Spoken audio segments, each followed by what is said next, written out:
ഇന്നത്തെ ഈ സൂം മീറ്റിങ്ങിൽ എന്നെ കേൾക്കുന്ന പ്രിയ സഹോദര സഹോദരിമാർക്കും കുഞ്ഞുങ്ങൾക്കും എൻ്റെ ക്രിസ്തുയേശുവിലുള്ള സ്നേഹവന്ദനം അറിയിക്കുന്നു. ഇന്നത്തെ ദിവസത്തിനായി ഞാൻ ദൈവത്തിന് കോടാനുകോടി സ്തോത്രം അർപ്പിക്കുന്നു. എൻ്റെ ദൈവം എന്നെ നടത്തിയ വിധങ്ങൾക്കായി കോടാനുകോടി സ്തോത്രം വീണ്ടും വീണ്ടും അർപ്പിക്കുന്നു. എൻ്റെ അനുഭവ സാക്ഷ്യം നിങ്ങളോട് ഒത്ത് ഷെയർ ചെയ്യുവാൻ തന്ന ഈ നല്ല സമയത്തിനായി ഞാൻ ദൈവത്തെ സ്തുതിക്കുന്നു. അനേകർക്ക് പ്രയോജനപ്പെടുവാനായി അടിയനെ തന്നെ താഴ്ത്തി ഏൽപ്പിക്കുന്നു. അടിയന്റെ ഈ സാക്ഷ്യം അനേകർക്ക് ഒരു വിടുതലായി തീരുവാൻ തക്കവണ്ണം ദൈവം ഇടയാക്കട്ടെ എന്നുള്ള പ്രാർത്ഥനയോടുകൂടി ഞാൻ എൻ്റെ വിഷയത്തിലേക്ക് കടക്കുന്നു. നിങ്ങളെല്ലാവരെയും ദൈവം അനുഗ്രഹിക്കുമാറാകട്ടെ. ഒരു നാമതേയ ക്രിസ്തീയ കുടുംബത്തിൽ മാതാപിതാക്കൾക്ക് 7ാമത്തെ തലമുറയായി ജനിക്കുവാൻ ദൈവം എനിക്ക് ഭാഗ്യം തന്നു.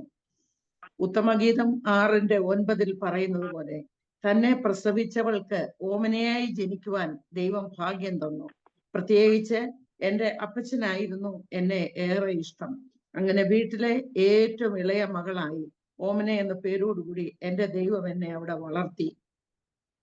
അങ്ങനെ ഇളയ മകളായി ഓമനയോടുമായി എൻ്റെ മാതാപിതാക്കളോടും എൻ്റെ സഹോദരങ്ങളോടൊത്തും ജീവിച്ചു വന്നു. എന്നാൽ ഞങ്ങൾ മർത്തോമ സഭയിലായിരുന്നു. എങ്കിലും എൻ്റെ മാതാപിതാക്കൾക്ക് പള്ളിക്ക് സ്ഥലം നൽകുകയും വീട്ടിൻ്റെ മുറ്റത്ത് വലിയ വലിയ ദേവദാസന്മാരെ വിളിപ്പിച്ച് മുറ്റത്ത് കൺവെൻഷൻ നടത്തുകയും ഒക്കെ ചെയ്യുമായിരുന്നു. ആ കാലത്ത് സാധു കൊച്ചുകുഞ്ഞു ഉപദേശി, മുണ്ടക്കയം ജോൺ ഉപദേശി, ചിന്നമ്മ സന്യാസി, പെണ്ണമ്മ സന്യാസി എന്ന ഈ വ്യക്തി ജീവിതങ്ങളെ അവരെല്ലാവരും നിത്യതയിൽ ചേർക്കപ്പെട്ടുവെങ്കിലും അവരുടെ പേര് ഞാൻ ഈ സമയത്ത് പറയുകയാണ്. അവർ വീട്ടിൽ വന്ന് താമസിക്കുകയും മുറ്റത്തെ വീട്ടിൽ കൺവെൻഷൻ വചന ശുശ്രൂഷ ചെയ്യുകയൊക്കെ ചെയ്യുമായിരുന്നു. അന്ന് എനിക്ക് 3 വർഷത്തെ കാര്യമാണ് ഞാൻ പറയുന്നത്. എൻ്റെ 6ാമത്തെ വയസ്സിൽ, എൻ്റെ 7ാമത്തെ വയസ്സിൽ, എൻ്റെ 8ാമത്തെ വയസ്സിലെ കാര്യമാണ് ഞാൻ ഇപ്പോൾ നിങ്ങളോട് ഷെയർ ചെയ്യുന്നതും.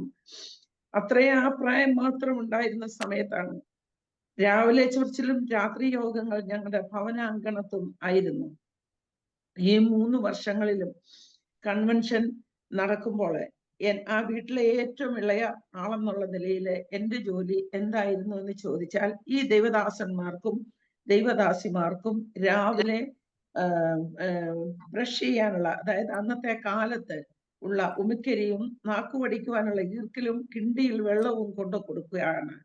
അവരുടെ കയ്യിൽ അത് ഒഴിച്ചു കൊടുക്കുകയും അവര് ബ്രേക്ക്ഫാസ്റ്റും കഴിച്ച് പോയി ആരാധനയ്ക്ക് പോവുകയും ചെയ്യുന്ന രാവിലത്തെ അവരെ ഹെൽപ്പ് ചെയ്യുക എന്നുള്ളതായിരുന്നു അന്നത്തെ കാലത്ത് എൻ്റെ ജോലി. അത് കഴിയുമ്പോൾ ഞാൻ വീട്ടിൽ നിൽക്കുവാൻ എൻ്റെ മാതാവ് എന്നെ അനുവദിക്കത്തില്ല. മാതാവ് പറയും, മോളെ അവിടെ കൺവെൻഷൻ തുടങ്ങുന്നു, നീ ഓടിപ്പോയിക്കോ, അവിടെ പോയി നീ എൻ്റെ വീട്ടിൽ നിന്ന് ഒരു 300 മീറ്റർ അകലെയുള്ള ഒരു പള്ളിയുടെ അങ്കണത്തിലായിരുന്നു മീറ്റിംഗ് നടക്കുന്നത്. അവിടെ മൈക്ക് ഇട്ട് വെച്ചിട്ടുണ്ട്. എൻ്റെ ദൈവത്തിന്റെ ആത്മാവ് എന്നെ ഉദ്യമിപ്പിച്ചിട്ടായിരിക്കാം എനിക്ക് രാവിലെ കാപ്പി കുടിക്കണമെന്ന് ഒന്നും ചിന്തയില്ലാതെ ഞാൻ ആ സ്ഥലത്തേക്ക് ഓടിപ്പോയിരുന്ന് അവിടെ പോയിരുന്ന് ദൈവം എൻ്റെ ഉള്ളിൽ അവിടെ പാട്ട് പുസ്തകം വെച്ചിട്ടുണ്ട്. ആ പാട്ടെല്ലാം അവിടെ ഇരുന്ന് പാടി ദൈവത്തെ ഒരു 10 മണി വരെ പാടി തീർക്കും. അപ്പൊ അമ്മ പറഞ്ഞതനുസരിച്ച് ഞാൻ പോയി പാട്ട് പാടും. വളരെ സന്തോഷത്തോടുകൂടെ ഞാൻ പോയി ദൈവത്തിന് വേണ്ടി അത് ചെയ്യുമായിരുന്നു. ആ ഒരു 10 മണിയാകുമ്പോഴത്തേക്ക് ദൈവദാസന്മാർ കടന്നു വരും, യോഗം തുടങ്ങും. ആ സമയം വരെയും അവിടെ ഇരിക്കും. പിന്നെ ഞാൻ തിരിച്ച് അവരോടുകൂടെ മാത്രമാണ് വീട്ടിൽ പോയിക്കൊണ്ടിരുന്നത്. അന്ന് എൻ്റെ ഹൃദയത്തിൽ ദൈവം ഒരു ആത്മീയ തീഷ്ണത തന്നു. എൻ്റെ ഹൃദയത്തിൽ ഒരു തീപ്പൊരി അന്ന് വീണതാണ്. അങ്ങനെ ആ തീപ്പൊരി ഞാൻ എൻ്റെ ഉള്ളിൽ കൊണ്ടു നടക്കും. ഞാൻ വൈകിട്ടൊക്കെ എൻ്റെ വീട്ടിലത്തെ ആരാധനയിലൊക്കെയും കൈകൊട്ടി പാടുകയും എടുക്കുകയും ഒക്കെ ചെയ്യുമായിരുന്നു എല്ലാവരുടെയും കൂടെ. എന്നാൽ ഒരു 9 വയസ്സ് കഴിഞ്ഞപ്പോൾ എൻ്റെ മൂത്ത ബ്രദർ വിവാഹം കഴിച്ചു. അവര് മാർത്തോമാ സഭയിലെ ഒരു തിരുമേനിയുടെ ഒരു റിലേറ്റീവ് ആയിരുന്നു. ആ കൊച്ചമ്മയ്ക്ക് ഈ വീട്ടിലുള്ള പാട്ടും ആരാധനയും ഒന്നും ഒരു താല്പര്യവുമില്ല. ആ സാഹചര്യത്തിന്റെ സമ്മർദ്ദത്താൽ പിന്നെ ഈ 3 വർഷക്കാലം അടുപ്പിച്ച് കൺവെൻഷൻ നടത്തിയിട്ടുണ്ട്. പിന്നെ സാഹചര്യത്തിന്റെ സമ്മർദ്ദത്താൽ എൻ്റെ വീട്ടിൽ അങ്ങനെ ഒരു കൺവെൻഷൻ നടന്നിട്ടില്ല, നടത്തിയിട്ടുമില്ല. ഒരു വല്ലാത്ത കാലഘട്ടത്തിലേക്ക് എൻ്റെ ജീവിതം മാറി. കാരണം എന്നാന്ന് ചോദിച്ചാൽ അവരൊക്കെ പറയുന്നത്, അവരൊക്കെ തിരുമേനിമാരുള്ള വീട്ടിൽ നിന്ന് വന്നവളാണ്. അന്ന് എൻ്റെ ഈ മൂത്ത നാത്തൂന്റെ ഒരു പ്രയാസം, അവർക്കതൊരു അസൗകര്യമായത് മൂലവും എൻ്റെ പേരൻസിന്റെ സാഹചര്യവും കൊണ്ട് അങ്ങനെ അവരത് നടത്തിയിട്ടില്ല. അവർക്ക് ഈ കൈകൊട്ടും പാട്ടും ഒന്നും ഇഷ്ടമല്ല എന്നുള്ളത് മനസ്സിലായപ്പം പിന്നെ എന്തോ ദൈവം അനുവദിക്കാത്തതായിരിക്കുമെന്ന് ഞാൻ വിചാരിക്കുകയാണ്. ആ സമയങ്ങളിലൊക്കെ എൻ്റെ ജീവിതത്തിൽ എനിക്ക് വളരെ മനോദുഃഖം ഉണ്ടാക്കിയിരിക്കുന്ന ഒരു കാര്യമായിരുന്നു. എൻ്റെ പേരൻസ് വളരെ സ്ട്രിക്റ്റ് ആയിട്ടായിരുന്നു. ഇന്ന സമയം പ്രാർത്ഥിക്കണം, ഇങ്ങനെ നീ ചെയ്യണം എന്നൊക്കെ നിർബന്ധം പറയുന്ന സമയത്ത്, അന്ന് എനിക്കൊരു 8 വയസ്സുള്ളപ്പോൾ ഈ ഈ ഈ മൂത്ത നാത്തൂൻ, എനിക്ക് ഒന്നും അറിയാൻ വയ്യായിരുന്ന ഈ മൂത്ത നാത്തൂൻ എന്നെ വിളിച്ചിട്ട് പറയും, എൻ്റെ മാതാപിതാക്കള് അങ്ങനെയാണ്, അവരോട് സ്നേഹമില്ല, അപ്പൊ ഞാനൂടെ അവരുടെ കൂടെ നിന്ന് അതിനെ എതിര് നിൽക്കണം. പക്ഷെങ്കിൽ എനിക്ക് എന്നോട് ദൈവത്തിന്റെ അന്ന് എൻ്റെ ഉള്ളിൽ അന്ന് ആ കൺവെൻഷൻ സമയത്ത് വീണ ആ പരിശുദ്ധാത്മാവിന്റെ ശക്തി മൂലം അകത്തെ ഒരു ബോധം എനിക്ക് ദൈവം തന്നു. നീ ഒന്ന് സ്വന്തമായിട്ട് ചിന്തിച്ചു നോക്കിക്കേ, നിന്റെ പേരൻസിൽ അങ്ങനെ ഒരു കുറവ് നീ കാണുന്നുണ്ടോ? എൻ്റെ 8 വയസ്സിൽ എൻ്റെ ഹൃദയത്തിൽ എനിക്ക് തോന്നുകയാണ്, നീ ഒന്ന് മാതാപിതാക്കളെ വാച്ച് ചെയ്തേ. ഇവര് പറയുന്നത് പോലെ അസൂയയോ കുശുമ്പോ അല്ലെങ്കിൽ എന്തെങ്കിലും മോശമായ രീതിയിൽ ഒരു പ്രവൃത്തിയോ നീ കണ്ടിട്ടുണ്ടോ എന്ന് എൻ്റെ ഉള്ളിൽ ദൈവത്തിന്റെ ആത്മാവ് ചോദിച്ചു. അന്നേരം ഞാൻ എന്നോട് തന്നെ ഞാൻ അങ്ങനെ ഒരു കുറവ് എൻ്റെ മാതാപിതാക്കളിൽ ഞാൻ കണ്ടിട്ടില്ലല്ലോ എന്ന് പറഞ്ഞു കഴിഞ്ഞിട്ട് ഞാൻ അവർക്ക് സൈഡ് നിൽക്കാതെ വന്നപ്പോഴത്തേക്ക് ഇവർക്ക് ആ സകല വിരോധവും എന്നോടായി തീർന്നു. ഇവർ പറയുന്ന കാര്യം എനിക്ക് അംഗീകരിക്കുവാൻ പരിശുദ്ധാത്മാവ് എന്നെ അനുവദിച്ചില്ല.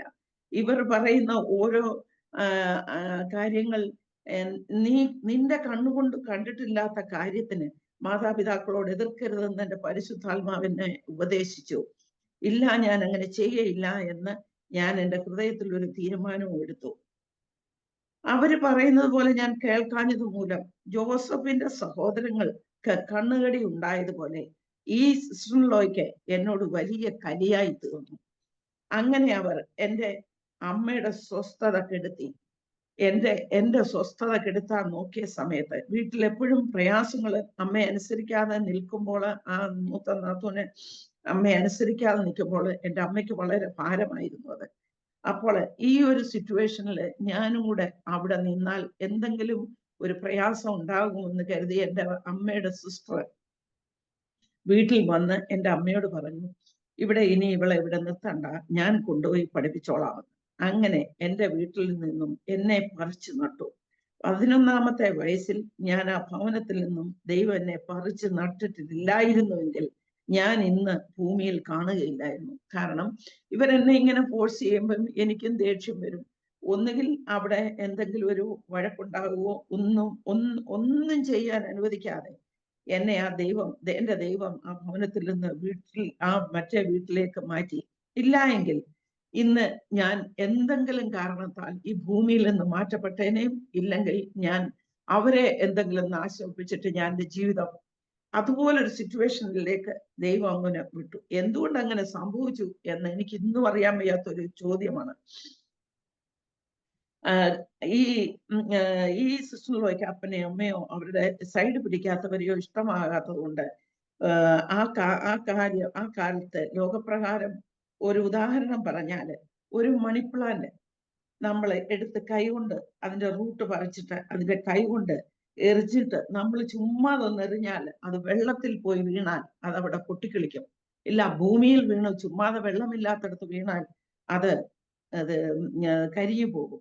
അങ്ങനെ എൻ്റെ ദൈവം എന്നെ അവിടെ നിന്ന് എടുത്ത് എൻ്റെ അമ്മയുടെ സിസ്റ്ററിന്റെ വീട്ടിലേക്ക് എറിഞ്ഞു. അവിടെ നിന്ന് അമ്മയുടെ സഹോദരിയുടെ സംരക്ഷണയിൽ ഞാൻ വളർന്നു.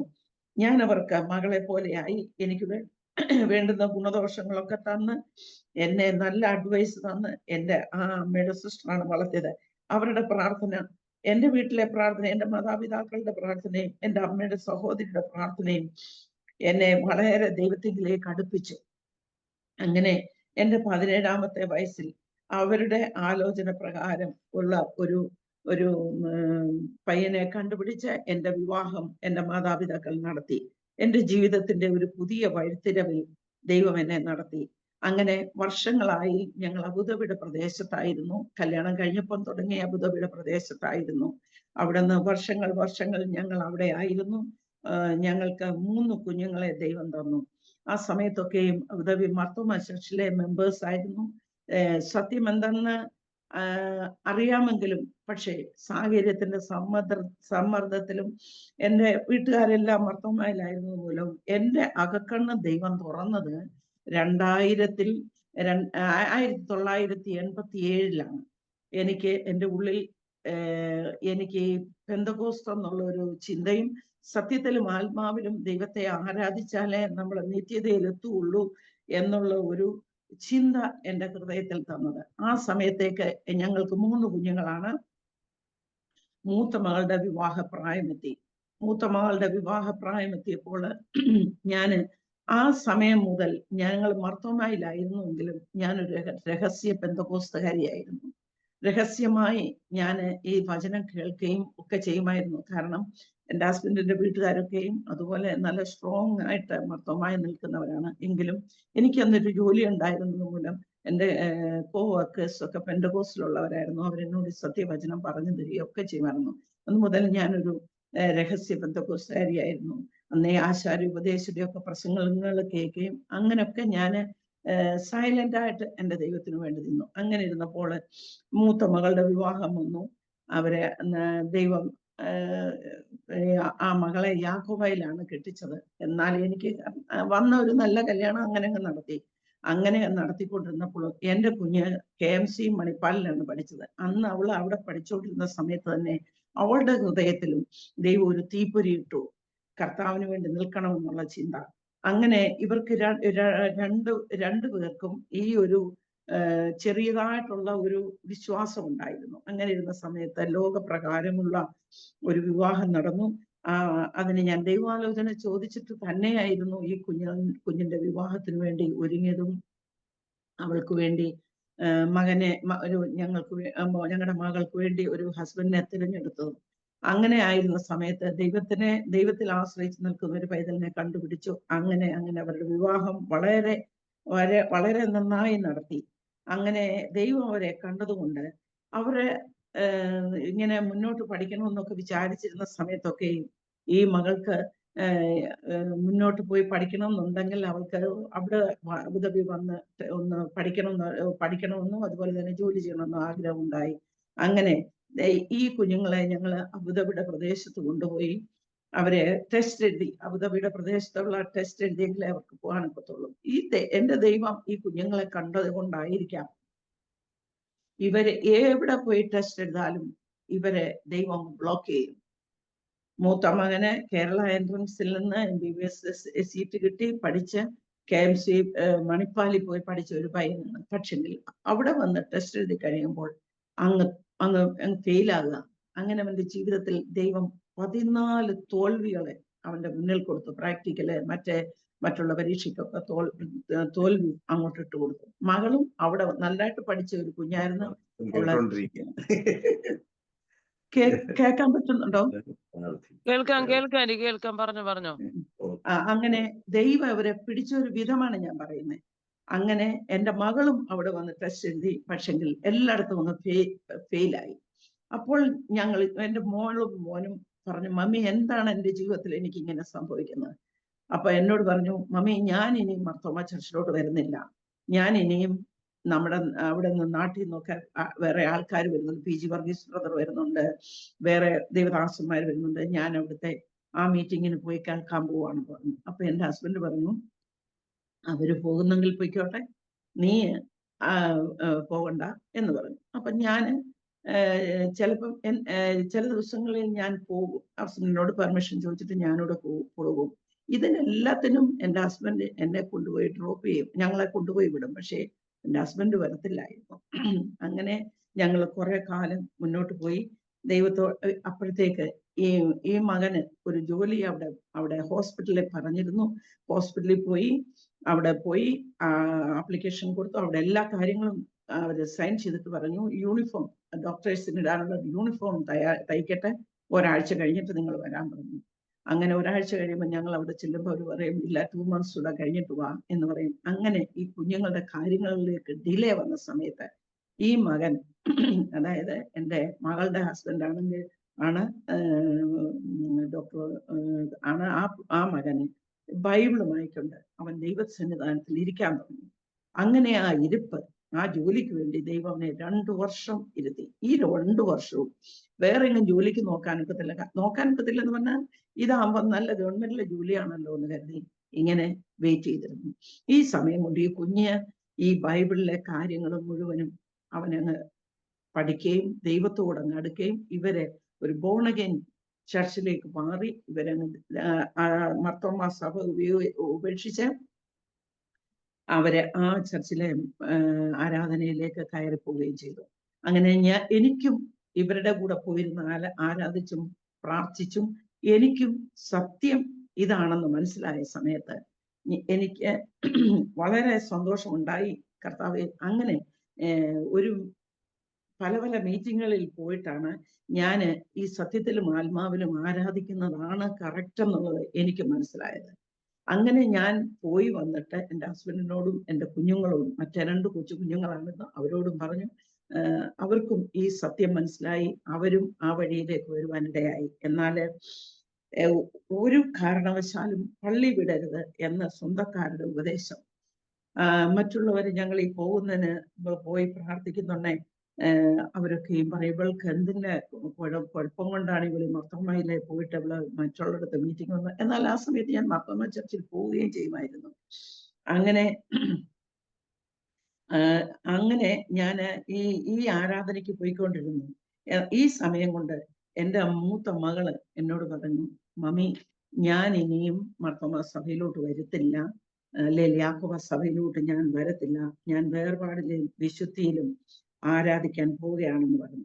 അങ്ങനെ ആ മകള് വളരെ കാര്യമായി ഞങ്ങൾ കല്യാണം നടത്തിച്ചു കൊടുത്ത് അവൾക്കുണ്ടായിരുന്ന ഗോൾഡും മറ്റുള്ള കാര്യങ്ങളും എല്ലാം അവൾ ഊരി മാറ്റി അവള് വിശുദ്ധിയിലും വേർപാടിലും ദൈവത്തെ ആരാധിക്കുവാനുള്ള ഒരു തീരുമാനമെടുത്ത് ആ കുടുംബം മുന്നോട്ട് വന്നു. അങ്ങനെ ആ കുഞ്ഞുങ്ങളാണ് എന്നെ കൂടെ ഈ രക്ഷയിലേക്ക് കൊണ്ടുവരുവാൻ സഹായിച്ചത്.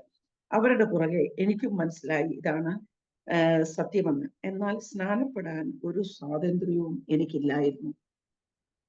സ്നാനം സത്യമെന്നറിഞ്ഞപ്പോൾ മുതൽ അത് എടുക്കുവാനുള്ള ഒരു വെമ്പൽ എൻ്റെ ഉള്ളിൽ ഉണ്ടായി.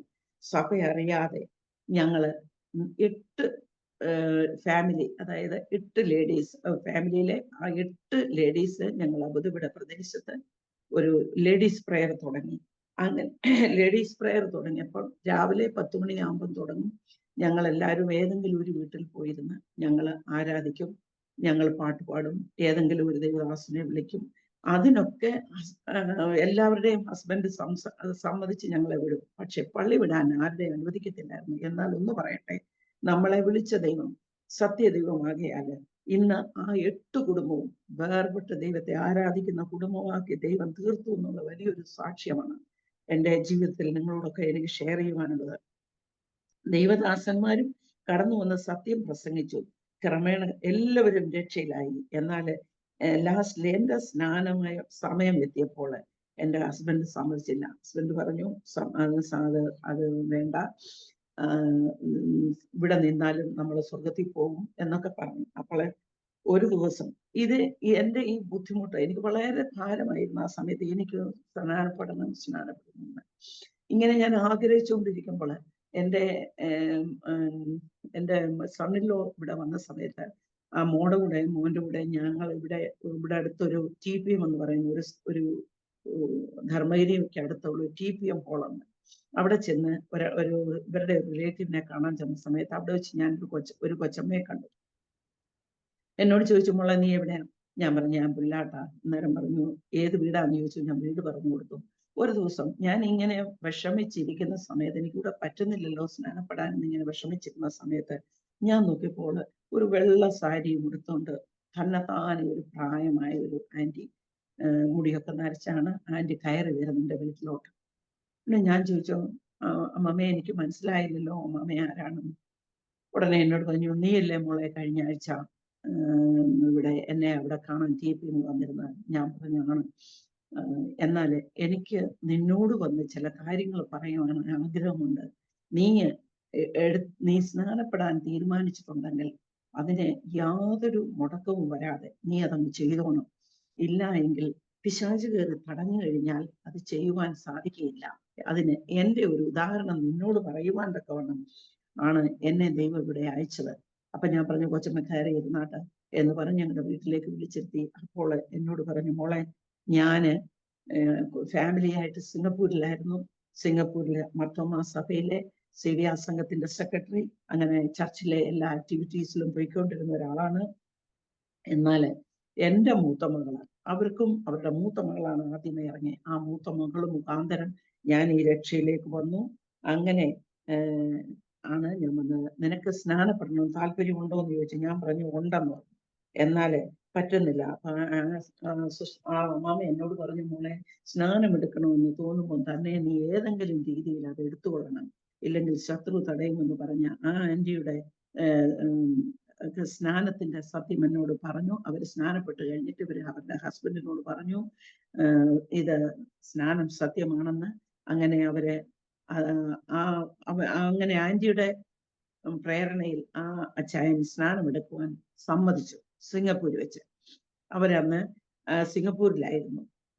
അങ്കിള് സ്നാനപ്പെടാമെന്ന് പറഞ്ഞ് അവരോട് പറഞ്ഞു, പൂൾ അവിടെ എല്ലാവരും സ്വിമ്മിങ് പൂളിലാണ്, ഏതോ ഒരു പൂളെന്നാണ് എന്നോട് പറഞ്ഞ, പൂളിലാണ് സ്നാനം എടുക്കുവാൻ തക്കണം. ഈ അങ്കിളിന് പറഞ്ഞു അവിടെ പൂളിൽ വെള്ളം നിറയ്ക്കാൻ പറഞ്ഞു. അങ്ങനെ അവര് ആന്റി വളരെ സന്തോഷത്തോടുകൂടി ആൾക്കാരെ അറേഞ്ച് ചെയ്ത് ആ പൂളിൽ വെള്ളം നിറച്ചിട്ടു. സന്ധ്യയായപ്പോ സമയത്ത് 7 മണിയായപ്പം അറിയാമല്ലോ, പിന്നെ ആ പുരുഷന്മാര് അങ്ങനെ ഇരിക്കുമ്പോൾ അവരുടെ ഫ്രണ്ട്സിനെയൊക്കെ ഒന്ന് കാണാൻ പോകുന്ന സമയമാണ് 7 മണി എന്ന് പറയുന്ന. ആന്റി എന്നോട് പറഞ്ഞു, അങ്ങനെ കുറച്ച് കൂട്ടുകാരുണ്ടായിരുന്നു. ആ അങ്കിള് പറഞ്ഞു, ഞാൻ എൻ്റെ ഫ്രണ്ട്സിനെ എല്ലാം ഒന്ന് കാണട്ടെന്ന് പറഞ്ഞ് അവരുടെ കൂടെ പോയി.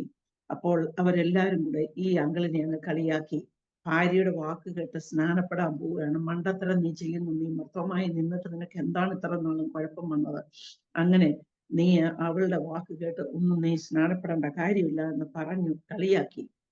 ആ അങ്കിള് മടങ്ങി വന്നിട്ട് ആന്റിയോട് പറഞ്ഞു, കുഞ്ഞമ്മ, ഞാൻ സ്നാനപ്പെടുന്നില്ല, പൂളിലെ വെള്ളം കളഞ്ഞേക്കാം. അപ്പോൾ ആന്റി വളരെ വിഷമത്തോട് അങ്കിളിനോട് പറഞ്ഞു, ഞാൻ ഇന്നലെ അതെല്ലാം തയ്യാറാക്കിയിട്ടതാണ്, നമ്മളെ ദൈവനാമത്തിന് വേണ്ടി അതങ്ങ് ചെയ്യണമെന്ന് പറഞ്ഞപ്പം പറഞ്ഞില്ല, ഞാൻ എടുക്കുന്നില്ല. അങ്ങനെ വെള്ളം മാറ്റിച്ച് കളയാൻ പറഞ്ഞു. അങ്ങനെ അവരാ വെള്ളം കളഞ്ഞു. ആ അങ്കിള് അങ്ങനെ പറഞ്ഞത് മൂലം ആ ആന്റിക്ക് വലിയ വിഷമം ഉണ്ടായി. സോറി. അങ്ങനെ ആ ആന്റി വളരെ വിഷമത്തോടുകൂടി ഉള്ളിലെ വെള്ളം കളഞ്ഞു. എന്നാൽ വെള്ളം കളഞ്ഞു കഴിഞ്ഞിട്ട് അവരങ്ങ് കിടന്ന് ഉറങ്ങാനുള്ള തീരുമാനത്തിൽ അവർ പോയി. ആ അങ്കിളും ആന്റിയും ഒരു റൂമിൽ കയറി, അവരുടെ ബെഡ്റൂമിൽ കയറി ഉറങ്ങാൻ കിടന്നു. 4 മണിയായപ്പോൾ ആ അങ്കിളിന് പെട്ടെന്ന് ഒരു ചെസ്റ്റ് പെയിൻ വന്നു. കുഞ്ഞമ്മയെ, എനിക്ക് നല്ല സുഖമില്ല എന്ന് പറഞ്ഞനുസരിച്ച് ഈ ആന്റി ഈ അങ്കിളിന്റെ ആന്റിയുടെ കൈക്കകത്തോട്ട് ഈ അങ്കിളിനെ ഒന്ന് കോരിയെടുത്തു. ഉടനെ അങ്കിൾ പറഞ്ഞു, അയ്യോ കുഞ്ഞമ്മയെ, പൂളിലെ വെള്ളം കളയണ്ടായിരുന്നു, എനിക്കങ്ങ് സ്നാനപ്പെട്ടാൽ മതിയായിരുന്നു എന്ന് പറഞ്ഞു. അപ്പോൾ ഇത്രയും പറഞ്ഞു. ആ അങ്കിളിന് ചെസ്റ്റ് പെയിൻ കൂടി. ആ ആന്റിയുടെ കയ്യിലിരുന്ന് അന്ന് വെളുപ്പിനെ 4 മണിക്ക് ആ അങ്കിൾ മരിച്ചു. അത് ആ ആന്റിയുടെ ജീവിതത്തിൽ വലിയ ഒരു പ്രയാസം ഉണ്ടാക്കി. അതിനുശേഷം എന്തോ ദൈവത്തിന്റെ പരിശുദ്ധാത്മാവ് അവരോട് പറഞ്ഞ് പ്രേരിപ്പിച്ചിട്ട് എന്നോട് പറഞ്ഞു. അതുകൊണ്ടാണ് എന്നോട് വന്ന് പറഞ്ഞത്, മോളെ, നിനക്ക് അങ്ങനെ ഒരു ആഗ്രഹം ഉണ്ടെന്നുള്ളത് എന്നെ കണ്ടപ്പം തുടങ്ങി എനിക്ക് മനസ്സിലായി. അതുകൊണ്ട് അങ്ങനെ ഓപ്പർച്യൂണിറ്റി വരുന്ന സമയത്ത് നീ അങ്ങ് എടുത്തോണം. ഇല്ല എങ്കിൽ നമുക്ക് എൻ്റെ ഹസ്ബൻഡിന് പറ്റിയത് കണ്ടോ എന്ന് പറഞ്ഞ് എന്നെ ഒന്ന് എനിക്കൊരു സാക്ഷ്യമായിട്ട് പറയാൻ തക്കവണ്ണമാണ് ആന്റി എൻ്റെ വീട്ടിൽ വന്നത് എന്ന് എനിക്ക് മനസ്സിലായി. അതുകൊണ്ട് ദൈവം ഉദ്യമിപ്പിച്ചിട്ട് തന്നെയാണ് ആന്റി എൻ്റെ വീട്ടിൽ വന്നത്. ആ സമയം തുടങ്ങി എൻ്റെ ഹൃദയത്തിൽ അതിശക്തമായ പ്രേരണ. ഏതെങ്കിലും ഒരു ഓപ്പർച്യൂണിറ്റി കിട്ടിയാൽ എനിക്കും സ്നാനപ്പെടണം, ഇല്ലെങ്കിൽ എൻ്റെ ദൈവം എൻ്റെ ജീവിതത്തിൽ എന്തെങ്കിലും പ്രയാസം ഉണ്ടാക്കി എനിക്ക് സ്നാനപ്പെടാൻ പറ്റിയില്ലെങ്കിൽ ഞാൻ എന്ത് ചെയ്യുമെന്നുള്ള ഒരു ഭാരം എന്നെ അലട്ടാൻ തുടങ്ങി. ദൈവം പറയുന്നത് തക്ക സമയത്ത് അനുസരിച്ചിട്ടില്ലെങ്കിൽ അതിന്റെ കോൺസിക്വൻസ് എനിക്കും മനസ്സിലാകുവാൻ ഒരവസരം ഈ ആന്റി മുഖാന്തരം എൻ്റെ ജീവിതത്തിൽ എനിക്ക് സംഭവിച്ചു. എന്നാൽ എൻ്റെ ഹസ്ബൻഡിനോട് ഞാൻ വീണ്ടും എനിക്ക് സ്നാനപ്പെടണം എന്ന് പറഞ്ഞപ്പോൾ സമ്മതിക്കത്തില്ല. എന്ത് പറഞ്ഞാലും പുള്ളി ഇവിടുത്തെ അങ്കിൾ പറയുന്നത് സ്നാനം ഒന്നും വേണ്ട. അങ്കിളിനുള്ള പേടി എന്നാന്ന് ചോദിച്ചാൽ കൈവിട്ടു പോകുമോ, സഭ വിട്ടു പോകുമോ, വീട്ടുകാരെല്ലാം അങ്ങനെയാണ്. പ്രാർത്ഥനയ്ക്കൊക്കെ പോയിക്കും, ദേവദാസന്മാരെ വിളിച്ചോ, കൊടുത്തോ, ഒന്നും എനിക്ക് വിഷയമില്ല. സ്നാനപ്പെടുന്ന കാര്യം പറയരുത്. എന്നാൽ എൻ്റെ ജീവിതത്തിൽ ഈ ലേഡീസ് പ്രെയർ നടന്നുകൊണ്ടിരുന്ന സമയത്ത് എൻ്റെ ഒരു പ്രെയർ കഴിഞ്ഞിരുന്നപ്പോൾ എൻ്റെ ഒരു ഫ്രണ്ട് എന്നെ വിളിച്ചിട്ട് പറഞ്ഞു, അവനെ ഇന്ന ഹോസ്പിറ്റലിൽ ഒരു ചെക്കപ്പ് ഉണ്ട്, ഇത് ഫ്രീ ആണ്, പിന്നെ ഇതുണ്ടല്ലോ, എന്തോ ഒരു ടെസ്റ്റിന് വേണ്ടി ഓമനെ ഒന്ന് പോയി നോക്കാന്ന്. അപ്പൊ ഞാൻ പറഞ്ഞു, ഞാൻ എന്തിനാ? പിന്നെ എനിക്ക് തോന്നി, ഇല്ല, ഒന്ന് പോയി കളയാം, വെറുതെ നമുക്കത് ഫ്രീ ആയിട്ട് അവർ ചെയ്തു തരുന്നതാണല്ലോ എന്ന് വെറുതെ ഞാനിവിടെ പോയി ചെക്കപ്പിന് പോയിട്ട് എന്നോട് പറഞ്ഞ് 2 ദിവസം കഴിയുമ്പോൾ നിന്നെ വിവരം അറിയിക്കാം. 2 ദിവസം കഴിഞ്ഞിട്ട് അവരെന്നെ വിളിച്ച് പറഞ്ഞു, ആന്റിയുടെ ബ്രസ്റ്റിന്റെ അവിടെ ഒരു ലംപ് കാണുന്നുണ്ട്, അതൊന്ന് ചെക്ക് ചെയ്യണം, അതിനൊന്ന് ഒരു ടെസ്റ്റിന് വിടണമെന്ന് പറഞ്ഞു കേട്ടപ്പോഴേ ഞാൻ അങ്ങ് ഭയപ്പെട്ടു പോയി. ഞാൻ അന്നേരം ഭയപ്പെട്ട് എൻ്റെ കുഞ്ഞുങ്ങളോട് പറഞ്ഞു, എൻ്റെ രണ്ടാമത്തെ മോളെ എന്നോട് പറയിപ്പിച്ചു, ഡാഡി മമ്മിക്ക് ഇഷ്ടമുണ്ടെങ്കിൽ എൻ്റെ മമ്മി അത് ചെയ്തോ. എന്നാൽ ഡാഡി പറഞ്ഞു, വേണ്ട, അവൾക്ക് കുഴപ്പമൊന്നുമില്ല, അവളത് ചെയ്യണ്ട എന്ന് പറഞ്ഞു. അപ്പൊ എനിക്ക് വേറെ യാതൊരു നിർവാഹവുമില്ല. വീണ്ടും എനിക്ക് ടെസ്റ്റിന് പോകേണ്ട സമയത്ത് എൻ്റെ ഹസ്ബൻഡ് പറഞ്ഞു, നാളെ കഴിഞ്ഞിട്ട് ടെസ്റ്റിന് പോകണം, നീ ഒരുങ്ങിയിരിക്കണം എന്ന് പറഞ്ഞു. അപ്പൊ ഞാൻ പറഞ്ഞു, ഈ ടെസ്റ്റിന് ഞാൻ പോകണമെങ്കിൽ, അല്ലെങ്കിൽ ഈ ഒരു ലംബിന്റെ വിഷയത്തിന്മേൽ വീണ്ടും ഒരു ചെക്കപ്പിന് ഞാൻ പോകണമെങ്കിൽ എൻ്റെ ദൈവത്തിന്റെ കൽപ്പന അനുസരിക്കാതെ ഞാനത് പോകത്തില്ല. കാരണം എനിക്ക് ദൈവത്തിന്റെ കൽപ്പന അനുസരിക്കാതെ ഞാൻ ആ ടെസ്റ്റിന് പോയാൽ എനിക്ക് അത് പ്രയാസമാണ്. എനിക്കത് എന്തോ എൻ്റെ ഉള്ളിൽ ഈ ഇതിന് പോകണമെങ്കിൽ നീ സ്നാനപ്പെട്ടിട്ട് പോകണം. അപ്പൊ ഞാൻ ഹസ്ബൻഡ് പറഞ്ഞപ്പം, നിനക്ക് യാതൊരു കുഴപ്പമില്ലെന്നല്ലേ ഞാൻ പറഞ്ഞ് അവിടെ പോയി ചെക്കപ്പ് ചെയ്യാൻ. പിന്നെ എൻ്റെ മനസ്സിന്റെ പ്രയാസവും എൻ്റെ സാഹചര്യത്തിന്റെ സമ്മർദ്ദവും കണ്ടുണ്ട് എൻ്റെ മൂത്ത മകനോട്, മമ്മി ഡാഡിക്ക് ഇഷ്ടമല്ലെങ്കിൽ ഡാഡി അങ്ങനെ അറിയണ്ട, ഞങ്ങൾ മമ്മിയെ കൊണ്ടുപോയി സ്നാനപ്പെട്ടു. അപ്പൊ അതെനിക്ക് വലിയൊരു സന്തോഷമായി. അങ്ങനെ എൻ്റെ ഹസ്ബൻഡ് അറിയാതെ ഞാൻ സ്നാനമെടുക്കുവാൻ തീരുമാനിച്ചു. ലോകത്തിൽ നമ്മൾ സ്നാനപ്പെടണമെന്ന് വിചാരിച്ചാൽ പൗലോസ് പറയുന്നത് പോലെ ജഡരക്തങ്ങളോട് ആലോചന ചോദിക്കുകയോ ഒന്നും ചെയ്യാതെ എൻ്റെ അപ്പനോടോ അമ്മയോടോ എൻ്റെ സഹോദരങ്ങളോടും എൻ്റെ ഹസ്ബൻഡിനോടും ആരോടും ഒരു പെർമിഷനും ഞാൻ ചോദിച്ചില്ല. എൻ്റെ മൂത്ത മകള് പറഞ്ഞനുസരിച്ച് നാളെ രാവിലെ ഞാൻ നാളെ രാവിലെ ഞാൻ സ്നാനപ്പെടാനിരിക്കുകയാണെങ്കിൽ എൻ്റെ മകൾ പറഞ്ഞു, ഇന്ന് മമ്മി പ്രാർത്ഥിച്ചുകൊണ്ടിരിക്കുക, നാളെ രാവിലെ നമുക്ക് സ്നാനപ്പെടാമെന്ന് പറഞ്ഞു.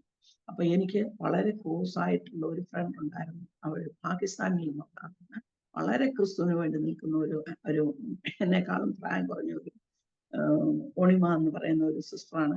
അവരും എന്നോട് പറഞ്ഞു, നാളെ രാവിലെ അവരും വരാമെന്ന് പറഞ്ഞു. അങ്ങനെ ഞങ്ങൾ നാളെ രാവിലെ സ്നാനപ്പെടാൻ തുടങ്ങുക തീരുമാനമെടുത്ത് ഇങ്ങനെ ഇരുന്ന സമയത്ത് ഞാൻ വെറുതെ ഇരിക്കുന്ന കണ്ടുകൊണ്ട് എൻ്റെ സണിലോ എന്നോട് പറഞ്ഞു, മമ്മി എന്തെടുത്തോണ്ടിരിക്കുക, നാളെ മമ്മി സ്നാനപ്പെടാൻ മമ്മി പോയിരുന്ന് കുറച്ചു നേരം പ്രാർത്ഥിക്കാൻ. കൊണ്ട് ഞാൻ വിചാരിച്ചു, 5 മണിക്ക് വൈകിട്ടൊക്കെ പ്രാർത്ഥിക്കാന്ന് സാധാരണ കാര്യമല്ലല്ലോ. ഞാൻ പറഞ്ഞു, മോനെ ഞാൻ പിന്നെ പ്രാർത്ഥിച്ചോളാം. അങ്ങനെ പ്രാർത്ഥിച്ചു. അങ്ങനെ ഞാൻ വൈകിട്ടത്തെ വരെ അതിങ്ങനെ സ്ലോ ചെയ്ത് പോയി. വൈകിട്ട് ഞങ്ങളുടെ കുടുംബ പ്രാർത്ഥന കഴിഞ്ഞ് ഞാൻ ഒറ്റയ്ക്കിരുന്ന് ഞാൻ ഇച്ചിരി നേരം കൂടെ പ്രാർത്ഥിക്കും. എൻ്റെ ഹസ്ബൻഡ് കട്ടിലേക്ക് കയറി കിടന്നു. എൻ്റെ ആ റൂമിൽ എനിക്ക് വേറെ ഒന്നും പറയാൻ അറിയത്തില്ല. എൻ്റെ ഹസ്ബൻഡ് കിടക്കുന്ന ആ സ്ഥലത്ത് ഒരു അന്ധകാരം വ്യാപരിക്കുന്നത് ഞാൻ. പക്ഷെ അന്ന് അതിനെ ശാസിക്കാനോ ഒന്നുമുള്ള അറിവ് എനിക്കില്ലായിരുന്നു. ഇങ്ങനെ ശാസിക്കണമെന്നൊന്നും എനിക്ക് അറിയത്തില്ലായിരുന്നു. പെട്ടെന്ന് തന്നെ എൻ്റെ ഹസ്ബൻഡ് എന്നോട് പറഞ്ഞു, എനിക്ക് നിൽക്കാൻ പറ്റുന്നില്ല, എനിക്ക് വയ്യ, എനിക്ക് ഇരിക്കാൻ വയ്യ. അപ്പോളേ എൻ്റെ ഹസ്ബൻഡിന് ബൈപ്പാസ് കഴിഞ്ഞ ഒരാളാണ്. അതുകൊണ്ട് പെട്ടെന്ന് തന്നെ ഞാൻ ഓടി എൻ്റെ മകള്, എൻ്റെ സണിലോ അന്ന് അവിടെ ഒരു ഹോസ്പിറ്റലിൽ ജോലിയാണ്, നൈറ്റ് ഡ്യൂട്ടി ആയിരുന്നു. മോനങ്ങ് പോയി കഴിഞ്ഞു. മോൾ അവിടെ ഉണ്ടായിരുന്നു. അവളും ഇവിടെ പ്രദേശത്ത് ഒരു ഹോസ്പിറ്റലിൽ ജോലി ചെയ്തുകൊണ്ടിരിക്കുകയായിരുന്നു. അന്ന് അവൾക്ക് മോർണിംഗ് ഡ്യൂട്ടി ആയിരുന്നു. അവള് വൈകിട്ട് അവള് വീട്ടിലുണ്ടായിരുന്നു. ഞാൻ മോളെ ഓടിച്ച് ഞാൻ മോളെ ആ ഡാഡിക്ക് വയ്യ. മോളെ ചെന്ന് ഡാഡിയുടെ തലയിലോട്ട് കൈവച്ചിട്ട് അന്യഭാഷ പറഞ്ഞ് പ്രാർത്ഥിക്കാൻ പറഞ്ഞു. അന്ന് അവർക്ക് അന്യഭാഷയുണ്ട്, എനിക്ക് അന്യഭാഷയില്ലായിരുന്നു. ആ അന്യഭാഷയിൽ പ്രാർത്ഥിച്ചാൽ ഡാഡിക്ക് ഒരു വിടുതൽ കിട്ടുന്നു. പക്ഷെ അവൾക്ക് ഭയമാണ്. ഡാഡി അന്യഭാഷയിൽ ചെന്നാൽ അവള് കൈ തന്ന് എൻ്റെ ഹസ്ബൻഡിന്റെ ദേഹത്ത് കൈ വന്നു വെച്ച് പ്രാർത്ഥിച്ചു. ഈ ടൈം കൊണ്ട് അവള് ജോലി ചെയ്യുന്ന ഹോസ്പിറ്റലിൽ നിന്ന് ആംബുലൻസ് ഞങ്ങൾ വിളിച്ചു വരുത്തി. ആംബുലൻസിൽ എൻ്റെ ഹസ്ബൻഡിന് നിന്ന് ഡ്രസ്സ് ചെയ്യാൻ വയ്യ, അതുപോലെ ഉടുത്തിരുന്ന ആ ഡ്രസ്സോടുകൂടി ഞങ്ങൾ ഹോസ്പിറ്റലിൽ കൊണ്ടുപോയി ഐസിയുലാക്കേണ്ടി വന്നു. അത് ആ സമയത്ത് അവര് അങ്ങനെ എൻ്റെ ഹസ്ബൻഡിനെ നേരെ ഐസിയുലോട്ട് ഇടട്ടെ എന്ന് ചോദിച്ചു. ഞങ്ങൾ പറഞ്ഞു ആക്കിക്കാട്ടെ എന്ന് പറഞ്ഞു. അങ്ങനെ ഐസിയുല എൻ്റെ ഹസ്ബൻഡിനെ ആക്കി. എൻ്റെ മകൾക്ക് കുഞ്ഞുങ്ങളും ഉണ്ടായിരുന്നുകൊണ്ട് അവൾ തിരിച്ചു വന്നു. ഞാൻ ഒറ്റയ്ക്ക് ആ ഹോസ്പിറ്റലിന്റെ വാതിക്കലിങ്ങനെ ഒരു രാത്രി മുഴുവൻ ഞാനിരുന്നു. വെളുപ്പിന് 5 മണിയായപ്പോൾ ഞാൻ എൻ്റെ ദൈവത്തോട് ചോദിച്ചു, കർത്താവേ, ഞാൻ വളരെ വളരെ ആഗ്രഹിച്ച് സ്നാനപ്പെടാൻ ഞാൻ തീരുമാനമെടുത്തിരിക്കുകയായിരുന്നു. അന്നേരം പിന്നെ എനിക്ക് ഈ ഹോസ്പിറ്റലില് ഐസിയുവിന്റെ മുന്നേ വന്ന് ഇരിക്കേണ്ടി വന്നല്ലോ. എന്താ കർത്താവേ, ഞാൻ കർത്താവിന് വേണ്ടി നിൽക്കുന്നവളല്ലേ, എന്തിനാ എന്നെ ഞാൻ ഒറ്റയ്ക്ക് ഈ ഹോസ്പിറ്റലിന്റെ വാതിക്കൽ ഇങ്ങനെ ഇരിക്കേണ്ടി വന്നല്ലോ എന്ന് ഞാൻ പറഞ്ഞ് അവിടെ ഇരിക്കുമ്പോൾ പെട്ടെന്ന് ഞാനൊരു ദർശനം കാണുകയാണ്. ഒരു പൈശാചിക രൂപം എൻ്റെ മുന്നേ വന്ന് ചിരിച്ചോണ്ട് നിൽക്കുന്നു. ചിരിച്ചോണ്ട് നിന്നിട്ട് എന്നോട് പറഞ്ഞു, നീ നാളെ രാവിലെ സ്നാനപ്പെടാനിരിക്കുകയല്ലയോ, നിന്റെ ഹസ്ബൻഡ് ഐസിയുലാണല്ലോ, നീ എങ്ങനെയാ സ്നാനപ്പെടുന്നതെന്ന് ചോദിച്ചു. ഓ കർത്താവേ, ആ സമയം കൊണ്ട് തന്നെ ഞാൻ കാണുകയാണ് എൻ്റെ ഹസ്ബൻഡ് മരിച്ചു, പെട്ടിയിലാക്കി പൂവൊക്കെ വെച്ച് ഇങ്ങനെ ഇവിടെ കടത്തിയിരിക്കുന്നത് ഞാനൊരു വിഷനിൽ കൂടെ കണ്ടു.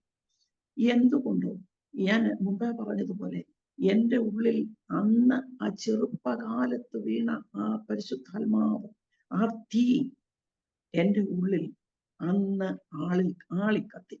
എൻ്റെ കാല് മുതൽ എൻ്റെ ഉള്ളിലേക്കൊരു ശക്തി ഇങ്ങോട്ട് കടന്നു വന്നിട്ട് ഞാൻ അങ്ങ് വിളിച്ചു പറഞ്ഞു.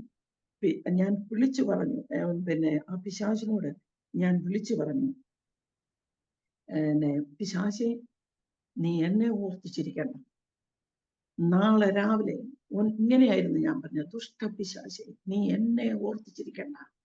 നാളെ രാവിലെ 9 മണി എന്നൊരു സമയമുണ്ടെങ്കിൽ എൻ്റെ ഹസ്ബൻഡ് അഥവാ മരിച്ചു പോയെങ്കിൽ ആ ബോഡി ഞാൻ ഇവിടെ വെച്ചിട്ട് ഞാൻ പറഞ്ഞ സ്ഥലത്ത് നിന്ന് സ്നാനപ്പെട്ടിട്ട് വന്നേ ഞാൻ എൻ്റെ ഹസ്ബൻഡിന്റെ ബോഡി അടക്കുവാൻ നീങ്ങത്തുള്ളൂ എന്ന് പറയുകയും ഈ ഒരു ദർശനം പെട്ടെന്ന് മാറി. ഇത് ഞാൻ ആരോടും പറയാൻ പോയി. ഞാൻ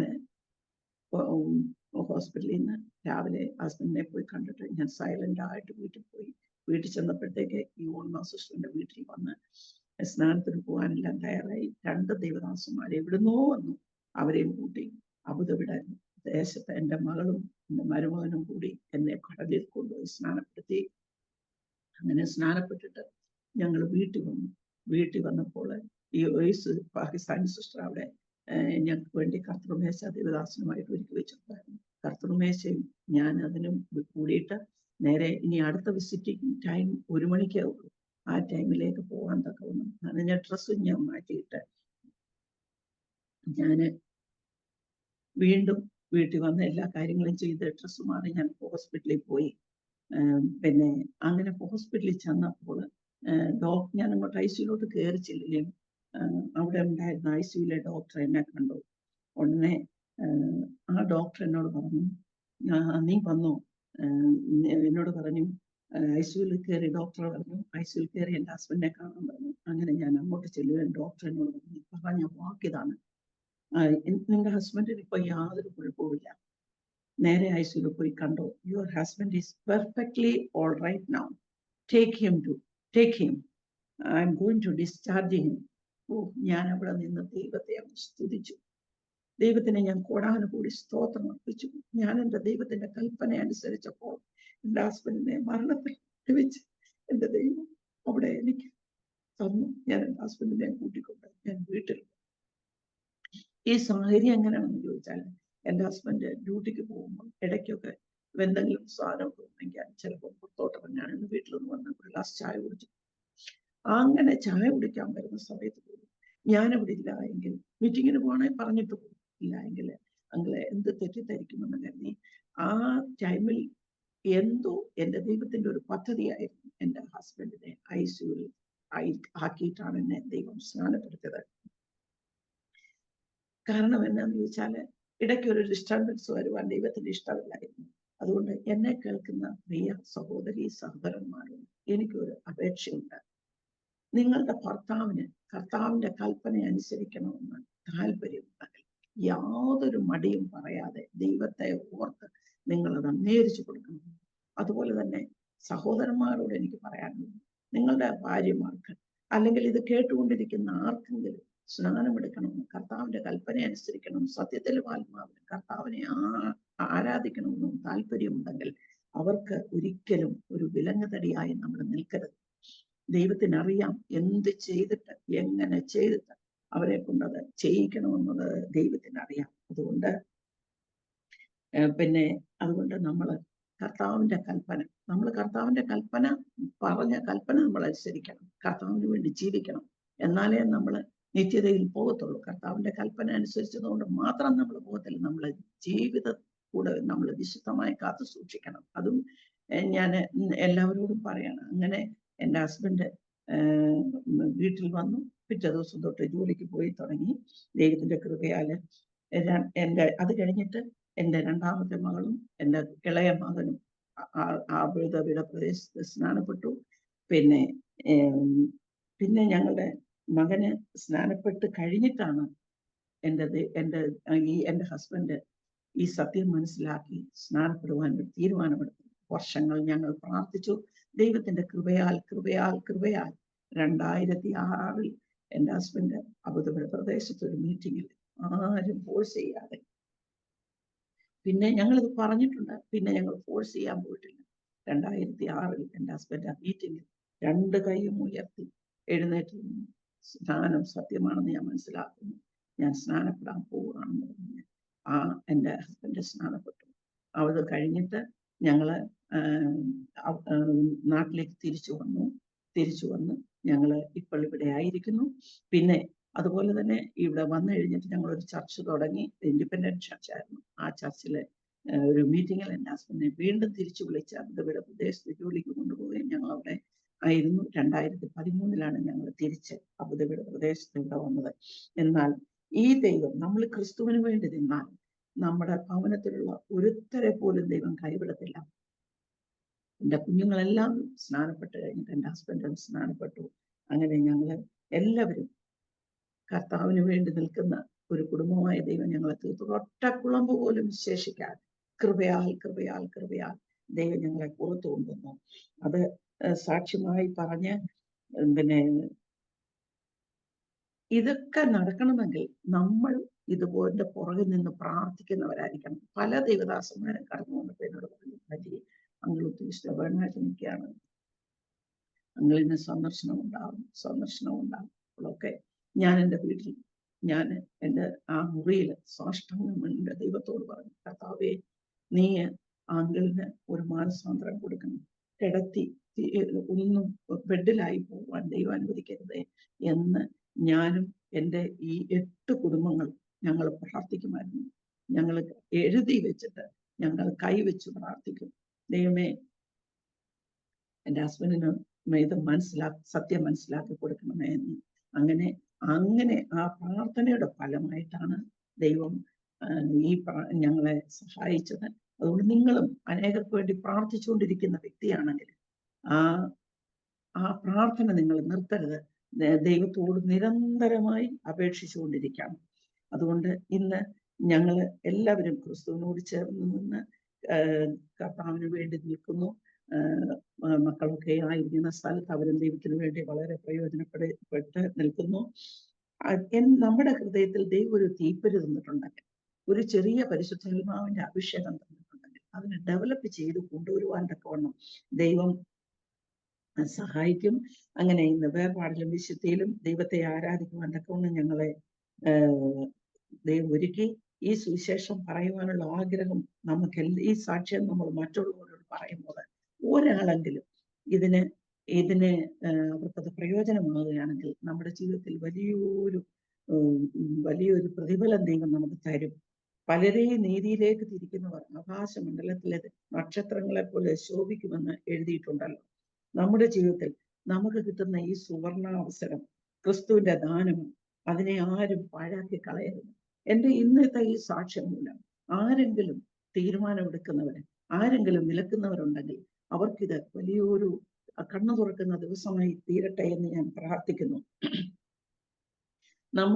നമ്മൾ ഒരാൾക്ക് വേണ്ടി പ്രാർത്ഥിക്കുമ്പോൾ, ഒരാൾക്ക് വേണ്ടി നമ്മൾ ഉറ്റും നിൽക്കുമ്പോൾ പിന്നെ അതിന് പ്രതിഫലം വളരെയാണ്. യേശുക്രിസ്തുവിന്റെ മുൻപാകെ നമ്മൾ ചെല്ലുമ്പോൾ വെറും കൈയോടെ ചെല്ലുവാനിടയാകാതെ ആത്മാക്കളെയും കയ്യിൽ, അതായത് നമുക്ക് ആത്മാക്കളെ നേടിക്കൊണ്ട് ക്രിസ്തുവിന്റെ മുമ്പിൽ ചെല്ലുവാൻ തക്കോണം ദൈവം നമുക്ക് അതിനിടയാക്കട്ടെ.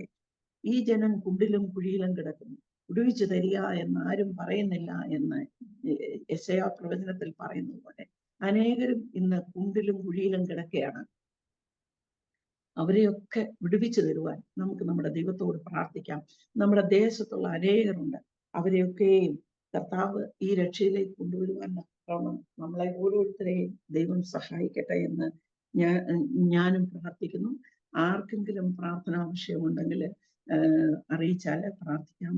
പേരെഴുതി സിന്ധ സിസ്റ്ററിന്റെ കൊടുത്താൽ ഞങ്ങൾ പ്രാർത്ഥിക്കാം. ഇവിടെ വന്നിട്ടും ഞങ്ങൾക്ക് ഒരു ചെറിയ ലേഡീസ് പ്രയർ ഉണ്ട്. എന്നാൽ കോവിഡ് കഴിഞ്ഞിട്ട് അത് സ്വല്പം ഒന്ന് സൂക്ഷിച്ചു പോയി. അവിടെ ഉണ്ടായിരുന്ന കുറച്ച് സിസ്റ്റേഴ്സ് എൻ്റെ കൂടെ ഉണ്ട്. അത് ഞങ്ങൾ ഇങ്ങനെ ദൈവത്തിന് വേണ്ടി പ്രയോജനപ്പെടുകയും പ്രാർത്ഥിക്കുകയും ചെയ്തുകൊണ്ടിരിക്കുന്നു. ഇന്നത്തെ എൻ്റെ സാക്ഷ്യം ആരുടെയെങ്കിലും ജീവിതത്തിൽ ഒരു വലിയ പ്രയോജനം ഉണ്ടായാൽ അത് ദൈവനാമത്തിന്റെ മഹത്വത്തിനായി തീരട്ടെ എന്ന് നമുക്ക് പ്രാർത്ഥിക്കാം. ഇനി അല്പസമയം എൻ്റെ സാക്ഷ്യം ഇവിടെ അവസാനിച്ചു. ഇന്ന് ഈ ദേശത്ത് ഞങ്ങൾ കുടുംബമായി ക്രിസ്തുവിന് വേണ്ടി നിൽക്കുന്നു. ദൈവം നിങ്ങളെല്ലാവരും ഞങ്ങളെ ഓർത്ത് പ്രാർത്ഥിക്കണമെന്ന് അപേക്ഷിക്കുന്നു. ഞങ്ങളുടെ കുഞ്ഞുങ്ങള് 3 പേരും ഇന്ന് വിവാഹസ്ഥരായി കുടുംബമായി താമസിക്കുന്നു. അവരെയും ഞങ്ങളെ ഓർത്ത് പ്രാർത്ഥിക്കണമെന്ന് അപേക്ഷിക്കുന്നു. ഇന്നത്തെ ചിന്തയ്ക്കായിട്ട് ഇന്ന് നമുക്ക് ബാക്കിയുള്ള സമയം, സ്വല്പ സമയം ബൈബിളിൽ നിന്ന് ഒരു വചനമെടുത്ത് പറയണമെന്ന് എനിക്ക് എൻ്റെ ഉള്ളിൽ ആഗ്രഹമുണ്ട്. അതിനായി ദൈവാത്മാവ് എൻ്റെ ഉള്ളിൽ തന്ന വചനം ജെറമ്യ 35 ചാപ്റ്ററാണ്. ജെറമ്യ 35. ഇതിനോടനുബന്ധിച്ച് ദൈവം എൻ്റെ ഉള്ളിൽ തന്ന ഒരു ചാപ്റ്ററാണ്. അത് ഞാൻ ഒന്ന് വായിക്കാം. 1 മുതലുള്ള വാക്യങ്ങളെ ഞാൻ വായിക്കുന്നു.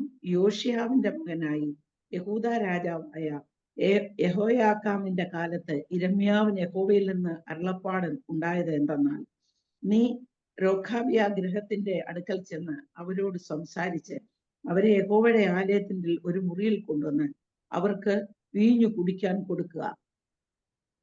അങ്ങനെ ഞാൻ ഹെബ്സ്യാന്യാവിന്റെ മകനായ യിരെമ്യാവിന്റെ മകൻ യയസ്യാവിനെയും അവന്റെ സഹോദരന്മാരെയും അവന്റെ സകല പുത്രന്മാരെയും രേഖാബ്യ ഗൃഹം മുഴുവനെയും കൂട്ടി യഹോവയുടെ ആലയത്തിൽ പ്രഭുക്കന്മാരുടെ മുറിക്കരയിൽ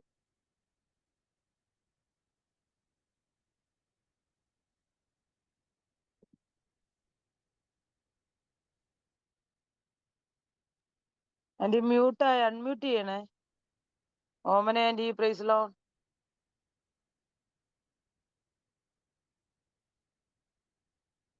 ഓക്കെ, ഇപ്പൊ ഓക്കെ ആയോ? Okay okay okay okay. ഇതിനകത്ത് പറയുന്നത് കർത്താവിന്റെ ദൈവം അവരോട് പറഞ്ഞതുപോലെ അവര് ചെയ്യാൻ തയ്യാറില്ല. അവരുടെ പിതാക്കന്മാര് പറയുന്ന അവർ കേൾക്കാൻ തയ്യാറായിരുന്നു. പക്ഷെങ്കിൽ ദൈവം പറയുന്നത് അവർ കേൾക്കുന്നില്ല. അതുകൊണ്ട് നമുക്ക് നമ്മുടെ പാട്ടുകാരൻ പറയുന്നുണ്ട്, ഒരു പാട്ടിന്റെ 4 വരി പാടുവാൻ ഞാൻ ആഗ്രഹിക്കുന്നു. അത് ഇവിടെ ഞാൻ പാടുകയാണ്. ആകാശമേ കേൾക്കാം, ഭൂമിയെ ചെവി തരിക, ഞാൻ മക്കളെ പോറ്റി വളർത്തി അവരെന്നോടു മത്സരിക്കുന്നു.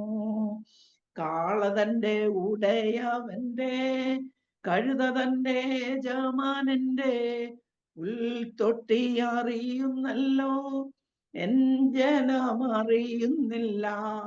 ഇന്ന് ഈ കാലത്ത് അതുപോലെ ആയിരിക്കുന്നു. നമ്മളെത്ര സുവിശേഷം കേട്ടാലും നമ്മുടെ പിതാക്കന്മാരിങ്ങനെയായിരുന്നു, പിതാക്കന്മാരങ്ങനെയായിരുന്നു എന്ന് പറഞ്ഞ് ജനം സ്റ്റബേണായി തീർന്നുകൊണ്ടിരിക്കുന്ന ഒരു കാലഘട്ടമാണ്.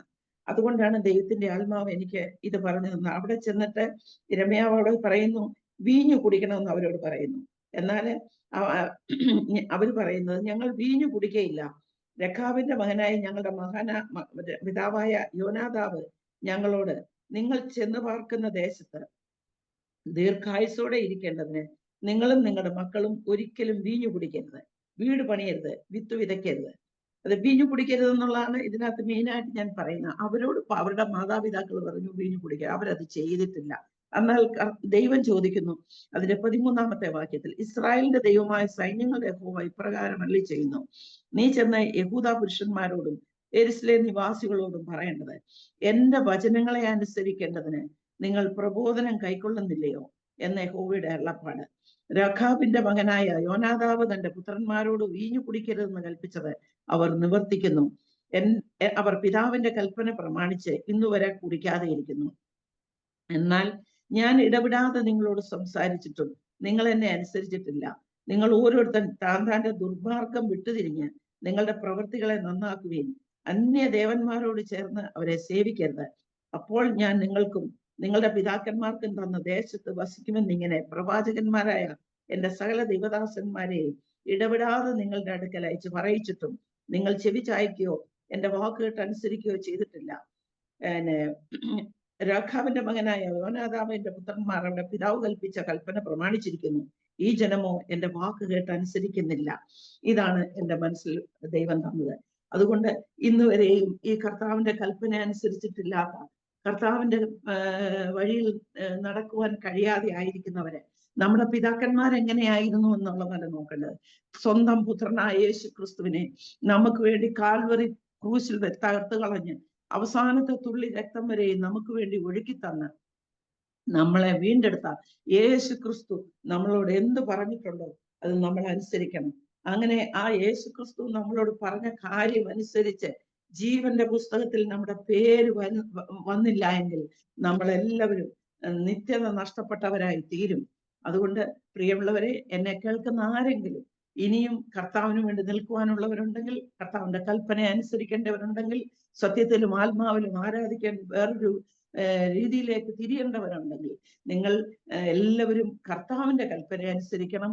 പിതാക്കന്മാർ പറഞ്ഞത് അനുസരിക്കേണ്ടെന്നല്ല, ലോകപ്രകാരം പിതാക്കന്മാരും മാതാക്കളും പറയുന്ന നമ്മൾ കേൾക്കണം. എന്നാൽ ലോകപ്രകാരമല്ല, കർത്താവ് നമ്മളോട് എന്ത് പറഞ്ഞു ആ കൽപ്പന അനുസരിച്ച് മുന്നോട്ട് പോകുവാൻ ദൈവം സഹായിക്കട്ടെ. അതിനാധാരമായി യോഹന്നാൻ 3:3 അതിനകത്ത് പറയുന്ന യേശു അവനോട്, ആമേൻ ആമേൻ ഞാൻ നിങ്ങളോട് പറയുന്നു, പുതിയതായി ജനിച്ചില്ല എങ്കിൽ ദൈവരാജ്യം കാണുവാൻ ആർക്കും കഴിയില്ല. അതേ സഹോദരങ്ങളെ, ദൈവരാജ്യം നമുക്ക് കാണണമെന്നുണ്ടെങ്കിൽ നമ്മൾ പുതിയതായി ജനിക്കണം. അതുപോലെ തന്നെ അതിന്റെ 5 പറയുന്നു, അതിന് യേശു, ആമേൻ ആമേൻ ഞാൻ നിന്നോട് പറയുന്നു, വെള്ളത്തിനാലും ആത്മാവിനാലും ജനിച്ചില്ല എങ്കിൽ ദൈവരാജ്യത്തിൽ കടക്കുവാൻ ആർക്കും കഴിയില്ല. അതുകൊണ്ട് ദൈവരാജ്യത്തിൽ കടക്കണം, നമ്മൾ വെള്ളത്തിനാലും ആത്മാവിനാലും ജനിക്കണം. അങ്ങനെ ജനിച്ചെങ്കിൽ മാത്രമേ നമുക്ക് ആ നിത്യതയെ നമുക്ക് കാണുവാൻ പറ്റത്തുള്ളൂ. കാണാനും കടക്കുവാനും യേശു ക്രിസ്തു പറഞ്ഞ കൽപ്പന അനുസരിച്ച് മുന്നോട്ട് പോകുവാൻ ദൈവത്തിന്റെ പരിശുദ്ധാത്മാവ് നമ്മളെ ഓരോരുത്തരെയും സഹായിക്കട്ടെ എന്ന് പ്രാർത്ഥിക്കുന്നു. എനിക്ക് ഈ ഒരു ഓപ്പർച്യൂണിറ്റി തന്ന ഈ Dallas prayer upper room prayer ഗ്രൂപ്പിനോടുള്ള എൻ്റെ അധികമായ നന്ദി അർപ്പിക്കുന്നു. സിസ്റ്റർ സന്ധ്യയ്ക്കും എൻ്റെ അധികമായ നന്ദി അറിയിച്ചുകൊണ്ട് എൻ്റെ സാക്ഷ്യത്തിൽ നിന്ന് ഞാൻ വിരമിക്കുന്നു. ഒരു വാക്ക് പ്രാർത്ഥിക്കാമോ? പ്രാർത്ഥിക്കാം. Okay. Hallelujah, hallelujah, hallelujah. Glory, glory, glory, glory, glory. Bala rabba kabala rashabba kababa bala rabba kabala. Glory, glory, glory കർത്താവേ, സ്തോത്രം കർത്താവേ, സ്തോത്രം കർത്താവേ. നിറഞ്ഞ ഹൃദയത്തോട് സ്തുതിക്കുന്നു കർത്താവേ. ആകാശം ഭൂമിക്ക് മുകളിൽ ഉയർന്നിരിക്കുന്നത് പോലെ തന്റെ ഭക്തന്മാരുടെ മേൽ വലുതായിരിക്കുന്നു. ഉദയമസ്തമയത്തോട് അകന്നിരിക്കുന്നത് പോലെ അവിടുന്ന് ഞങ്ങളുടെ ലംഘനങ്ങളെ ഞങ്ങൾ അകറ്റുന്ന ദൈവം. അപ്പന് മക്കളോട് കരുണ തോന്നുന്നത് പോലെ അങ്ങേക്ക് ഞങ്ങളോട് കരുണ തോന്നുന്ന ദൈവമാണ് കർത്താവേ. അവിടത്തേക്ക് ഞങ്ങളോട് കരുണ തോന്നി ഞങ്ങളെ ഇന്നും ഈ ഭൂമിയുടെ പരപ്പിന്റെ മുകളിലാക്കിയിരിക്കുന്ന അങ്ങയുടെ മഹാദയക്കായി സ്തോത്രം ചെയ്യുന്നു. എത്ര സ്തുതിച്ചാലും മതി വരാത്തതുപോലെ, എത്ര പറഞ്ഞാലും തീരാത്തതുപോലെ ഞങ്ങളുടെ ജീവിതത്തിൽ ദൈവം ചെയ്ത എല്ലാ അത്ഭുതങ്ങൾക്കും അടയാളങ്ങൾക്കായി സ്തോത്രം. പലരെയും കർത്താവെ ഈ സാക്ഷ്യം ബലപ്പെടുത്തേണ്ടതിന് ഞങ്ങൾ പ്രാർത്ഥിക്കുന്നു കർത്താവെ. ഞങ്ങൾ പല പല ദേശത്തായിരുന്നു കൊണ്ട് കർത്താവെ അങ്ങേ സ്തുതിക്കുമ്പോൾ കർത്താവെ അവിടുന്ന് ഞങ്ങളുടെ ജീവിതത്തിൽ തന്ന ഈ സുവർണ അവസരത്തിനായി സ്തോത്രം. കർത്താവെ അടിയോ ഒരു സാക്ഷിയെ ഉളവാക്കുന്നു എന്നുള്ള വചനപ്രകാരം കർത്താവെ പലരെയും കർത്താവ് ആകർഷിക്കണമെന്ന് പ്രാർത്ഥിക്കുന്നു കർത്താവെ. നിത്യതയിൽ കർത്താവെ ഞങ്ങളുടെ എല്ലാവരുടെയും പേരെഴുതുന്ന അപ്പച്ച അനേകരെ തീയിൽ നിന്നും വെള്ളത്തിൽ നിന്നും വലിച്ചെടുക്കുവാൻ തക്കവണ്ണം ദൈവമേ നീ ഞങ്ങളെ സഹായിക്കണമെന്ന് പ്രാർത്ഥിക്കുന്നു. ആത്മാവിൽ എരിവുള്ളവരായി സങ്കീർത്തനങ്ങളാലും സ്തുതികളാലും ആത്മാവിൽ പാടിയും ദൈവത്തിന് മഹത്വം കരയറ്റിക്കൊണ്ട് ജീവിപ്പാൻ തക്കവണ്ണം ആത്മാവിന്റെ അത്യന്ത ശക്തി ഞങ്ങളുടെ മേൽ വ്യാപരിപ്പിക്കണമെന്ന് പ്രാർത്ഥിക്കുന്നു കർത്താവ്.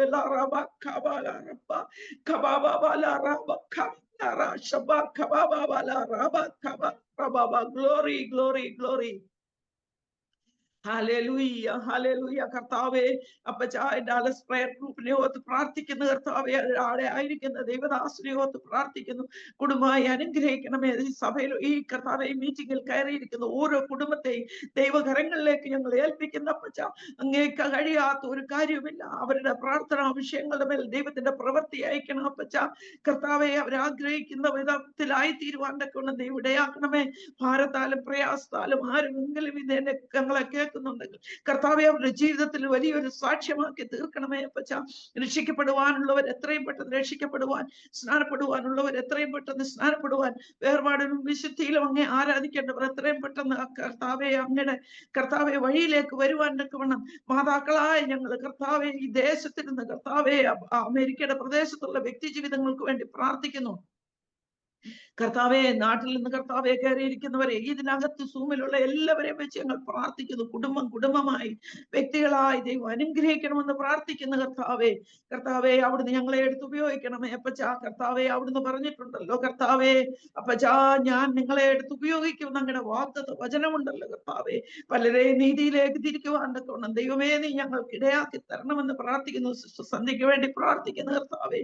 നിന്റെ മകളെയും കുടുംബമായി അനുഗ്രഹിക്കണമേ അപ്പച്ച. അതുപോലെ തന്നെ കർത്താവെ ഈ കർത്താവെ പ്രയറിലുള്ള എല്ലാവരെയും ദൈവകരങ്ങളിലേക്ക് ഏൽപ്പിക്കുന്ന അപ്പച്ച. കേൾക്കുന്നവർക്കെല്ലാം കർത്താവെ വലിയൊരു അനുഭവം ഉണ്ടാകുവാൻ, ഒരു പരിശുദ്ധാത്മാവിന്റെ നിറവുണ്ടാകുവാൻ സ്വർഗം സഹായിക്കണമെന്ന് പ്രാർത്ഥിക്കുന്നു. ഞങ്ങൾക്കല്ല കർത്താവെ, ഞങ്ങൾക്കല്ല, അങ്ങയുടെ ദയയും വിശ്വസ്തതയും നിമിത്തം സകല മഹത്വവും അറുക്കപ്പെട്ട കുഞ്ഞാടിന് വരുവാൻ ഇടയാക്കണമെന്ന് പ്രാർത്ഥിക്കുന്നു. ഞങ്ങളെ കർത്താവിന്റെ കരങ്ങളിലേക്ക് ഏൽപ്പിക്കുന്നു അപ്പച്ച. കർത്താവെ എല്ലാവരും കുഞ്ഞുങ്ങളായിരിക്കുന്ന സ്ഥലത്തൊക്കെ അവിടുത്തെ കൃപയെ നിർത്തിയാട്ടെ. അങ്ങയുടെ നാമത്തിന്റെ മഹത്വത്തിനാക്കി തീർക്കണം. അങ്ങയുടെ വരവിനായി ഞങ്ങളെ ഒരുക്കണം. ഉത്തമനും വിശ്വസ്തനുമായ ദാസി എന്നുള്ള വിളിക്ക് യോഗ്യരായിരിക്കാൻ തക്കവണ്ണം ഞങ്ങളുടെ ജീവിതത്തെ ക്രമപ്പെടുത്തി ജീവിപ്പാൻ അവസാന നിമിഷം വരെ ക്രിസ്തുവിനോട് പറ്റിയിരിക്കാൻ തക്കവണ്ണം ദൈവം ഇടയാക്കണമേ അപ്പച്ച. നല്ല ഓട്ടമോടി കർത്താവിന് വേണ്ടി പ്രയോജനപ്പെടുവാൻ തക്കവണ്ണം ദൈവം സഹായിക്കണമേ. നിത്യതയിൽ കർത്താവെ ചേരുവോളം ആത്മാവിന്റെ ശക്തിയിൽ നടക്കുവാനുള്ള പുതുബലം ഞങ്ങൾക്ക് തരണമെന്ന് പ്രാർത്ഥിക്കുന്നു. സകല മഹത്വവും അപ്പച്ചനെ യേശു ക്രിസ്തുവിന്റെ പൊന്നുനാമത്തിൽ തന്നെ ആമേൻ.